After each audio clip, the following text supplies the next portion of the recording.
if you clicked on this video, I suspect that you're probably a homeowner with some property that needs to be maintained, and you're looking to determine which purchase would be the most suitable for you. Fortunately for you, I'm a homeowner with some rough property, and I've got both. So I want to give a breakdown of the strengths and weaknesses of each one of these pieces of equipment, kind of give you guys a head-to-head comparison between these two things all in the same video. So these machines are pretty different, obviously. The only reason I'm really comparing them is because they're kind of the first two like budget machines that a homeowner would start looking for, someone that's not going to be doing any type of work with these, and I mean like contracting work, because these obviously aren't exactly the same because this is a tracked excavator and this is a towable backhoe. So besides that difference, the next big difference is the price. So this is a Harbor Freight machine. I paid $24.99 for this. I got it during the Memorial Day sale. It was whatever % off. The price I paid was $24.99, and then I had it shipped to me, and it came in pretty quick, and then it had to be assembled. Assembly took me and my friend 3 hours, I think. But the full price, the listed price, last time I checked, was $29.99. The excavator, I paid $5,000 for it at a dealership in Oklahoma. I think you can get them cheaper than that if you want to go through the process of trying to have them imported from China yourself. I didn't want to do any of that because it sounds like a humongous pain and risky.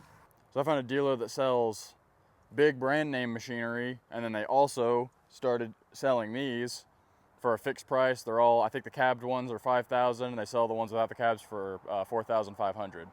So I drove over there and picked this up. So right off the bat, pretty big difference in price. But the question is there a really big difference in capability? And that's what I want to show you guys. So inside here, I mean, it's honestly a lot for what it costs. So you got an overview of what your controls do. Each one of these big sticks. These two sticks control the tracks. This one controls the blade. Right here you have the toggle switches for the lights, the fan. It does have a fan in here. And the windshield wiper. And the windshield wiper does work. You got a window that you can open.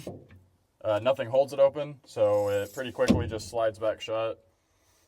It did come with this little fire extinguishing spray can. Thought that was interesting. Right here you have your choke. This is your throttle control for throttling it up or down. And then it is a keyed start. So it's got these two bottom keys are the keys for the ignition. These two keys are the keys for the cab door. Over here you've got a really small cup holder that you could probably only fit like a can in that, and then a little phone holder that does not hold my phone because it's too small. This is your full on and off switch that just turns the battery on and off basically.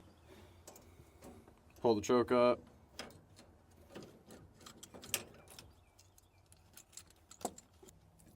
Alright, and here we are, real world review. Having technical difficulties because the entire cylinder just spins when you try to turn the key. So let me see if I can get that figured out. Alright, got that tightened back down. Choke it.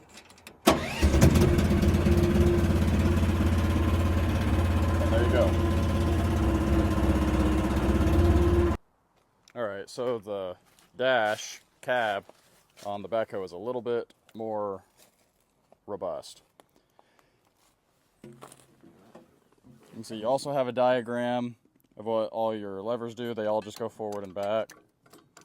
There's no left or right or up and down.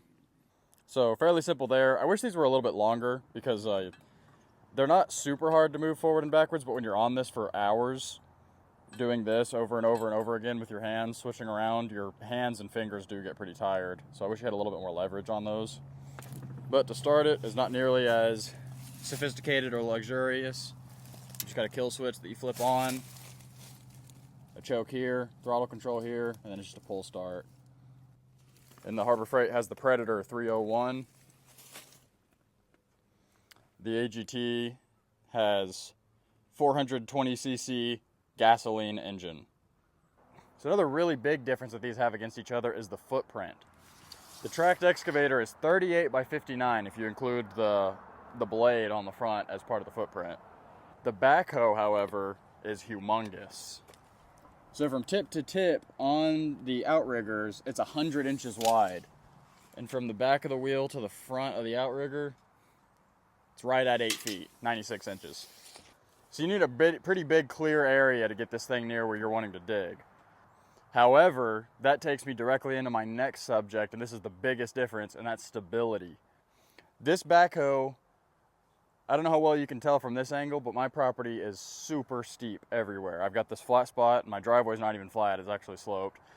But right here is a really steep hill that goes up to a clearing that's also steep. Down here is steep. The back side of my house is steep.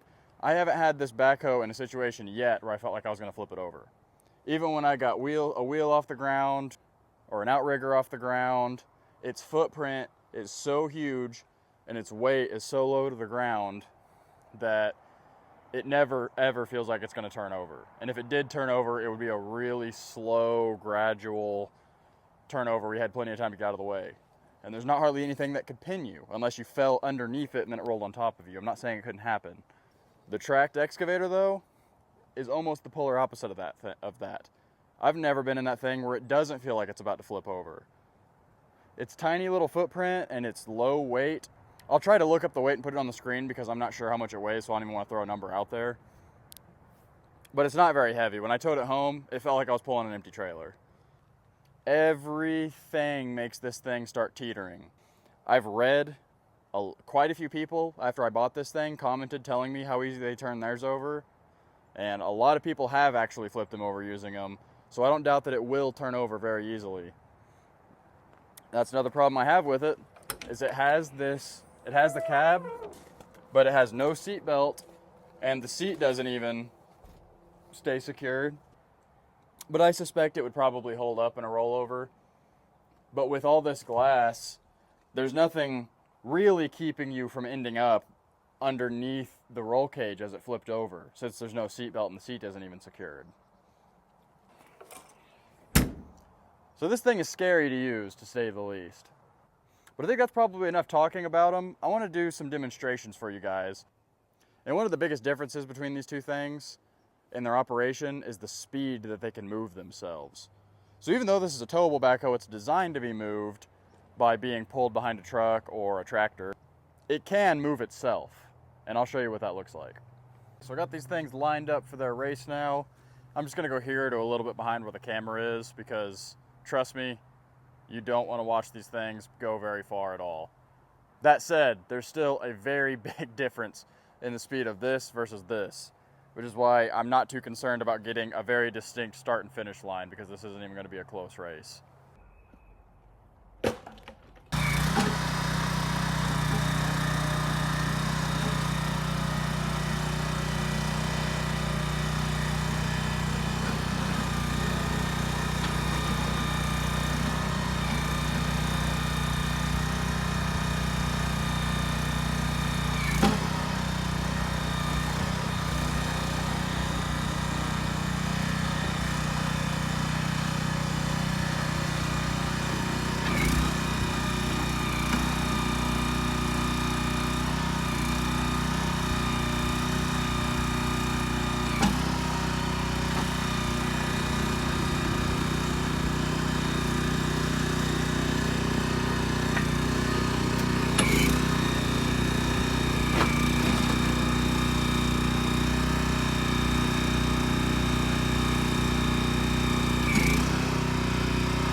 So now that we've talked about moving speed, I wanted to demonstrate the hydraulic speed. Spoiler alert, this thing is extremely slow. So I'm going to start it up, I'll turn the throttle all the way up, and I'll show you just how fast the hydraulics are on this thing.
Alright, so you guys have seen the size difference, you've seen the maneuverability difference.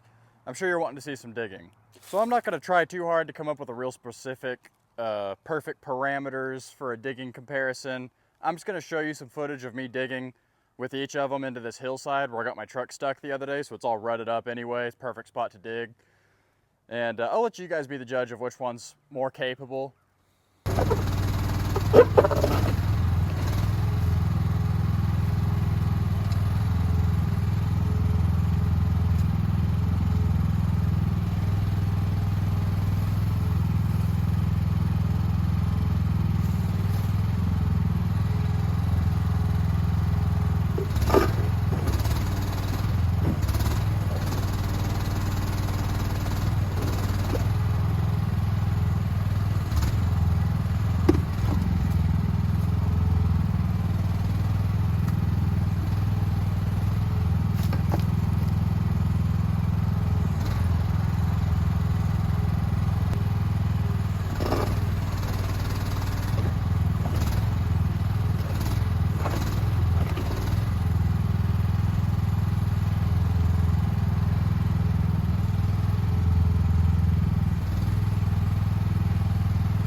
All right, so you've seen them move, you've seen them dig. I think the next thing that we need to figure out is which one is stronger than the other one. But I have this pile of concrete from when I renovated my bathroom, and I had to cut the entire slab out because my house was sinking so much. And I'm gonna see what the biggest chunk of concrete that thing can pick up is, and then I'm gonna see if maybe I can weigh it with my scale, and maybe we can get an idea of how strong it is.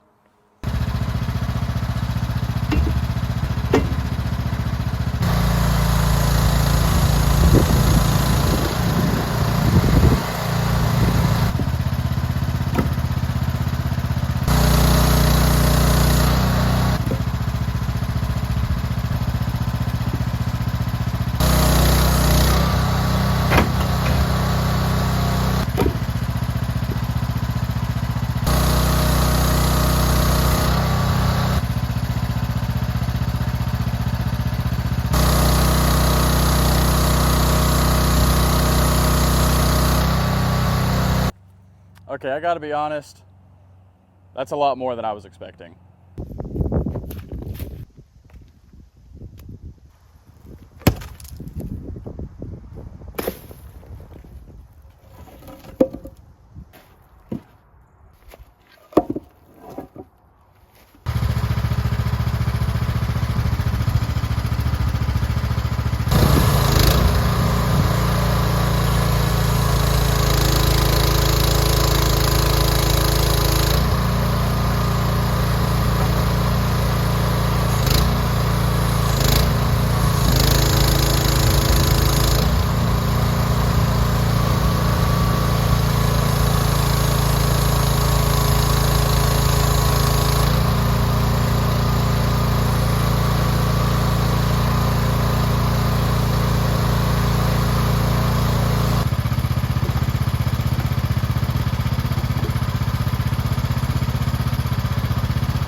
All right, I don't know how much weight that is, but that's its limit. For one, the machine just wants to turn over instead of picking it up, but also the hydraulics are bogging down.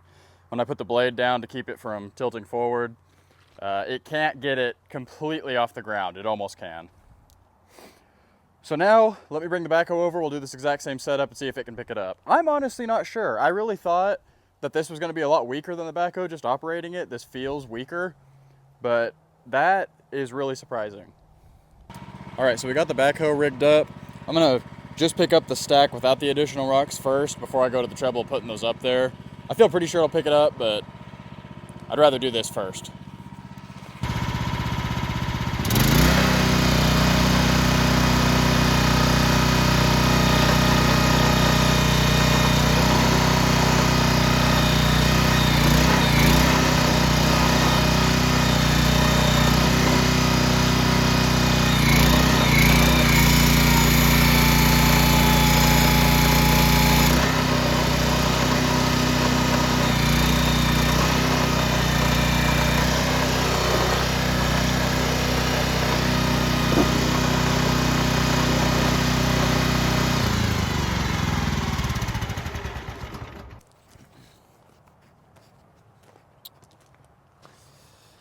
Well,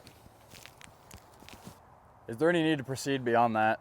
Turns out, I think the excavator actually has a little bit of an edge over the backhoe, which is totally opposite of what I thought.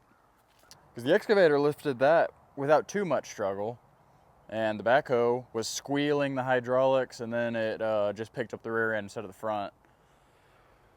That shows me that this is pretty heavy, because whenever I did my lifting video, I think this thing picked up about 800 pounds before the rear end started coming up.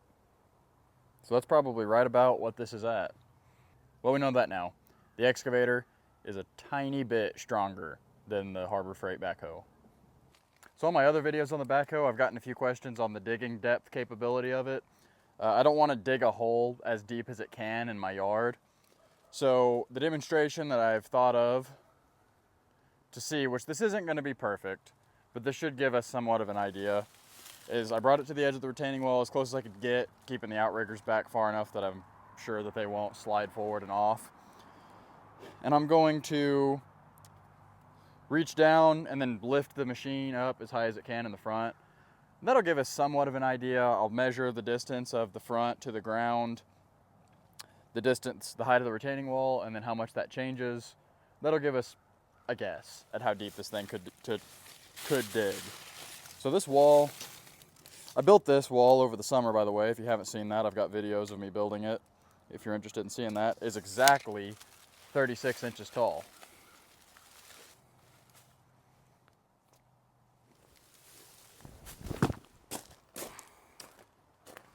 And then right here, the front is currently 15 inches off the ground.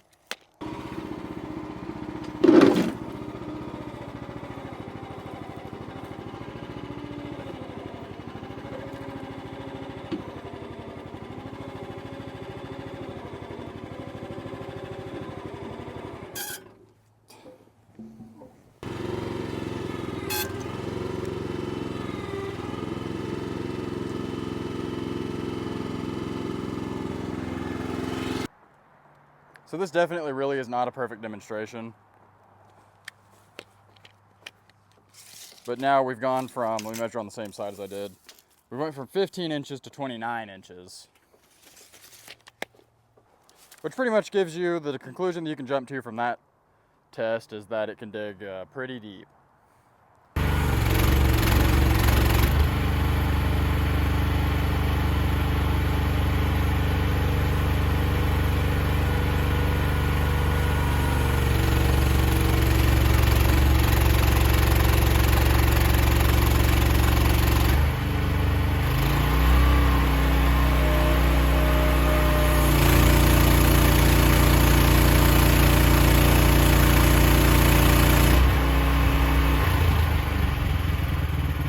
So this is another one that they're actually pretty closely matched in. You can see we've got the 36 plus, I don't have my big tape on me, but I do have my little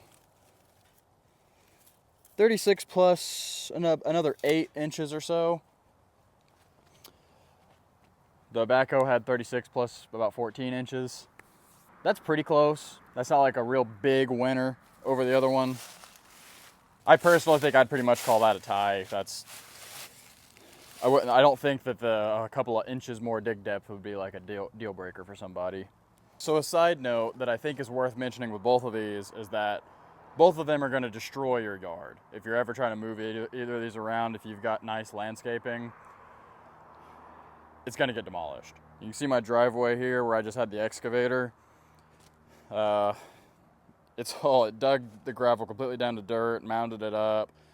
The backhoe, the outriggers dig into the ground every time you move it, and the backhoe and the hook and the bucket is having to dig into the ground and pull itself. So both of them are very aggressive on the yard. Of that, for a note for the excavator is that thing gets stuck so easy. It was stuck right here for a pretty long time. I think I have some footage of it that I'll try to show, but it's very easy for enough stuff to get mounded up around the tracks that it doesn't have the strength to turn the track anymore. So it's not that it can't get traction, it's not strong enough to rotate its track once it starts getting buried. Like just this gravel right here, once I rotated and it created a little bit of a mound next to it, the right side track just couldn't spin.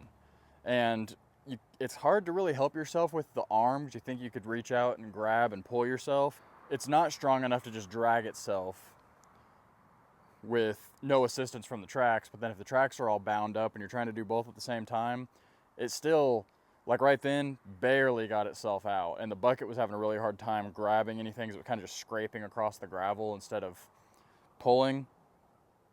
So that's something worth mentioning, that thing. It can be pretty frustrating sometimes trying to move it on rough terrain. I can imagine if you were trying to do a lot of excavating and drive through where you'd been excavating, you would probably be getting stuck a lot. And I actually, surprisingly, have never had that problem with the backhoe. This thing has gone everywhere that I've ever wanted to take it.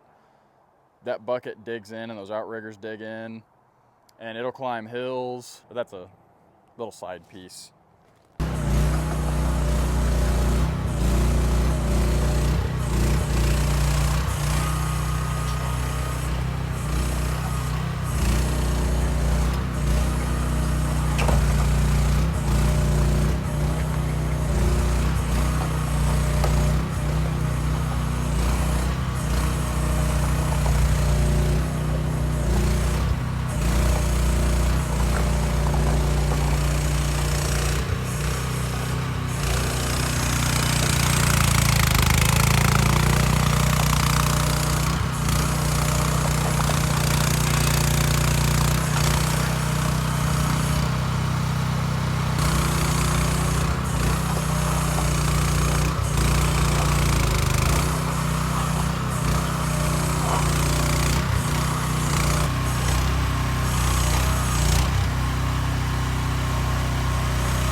All right, so I think that's that.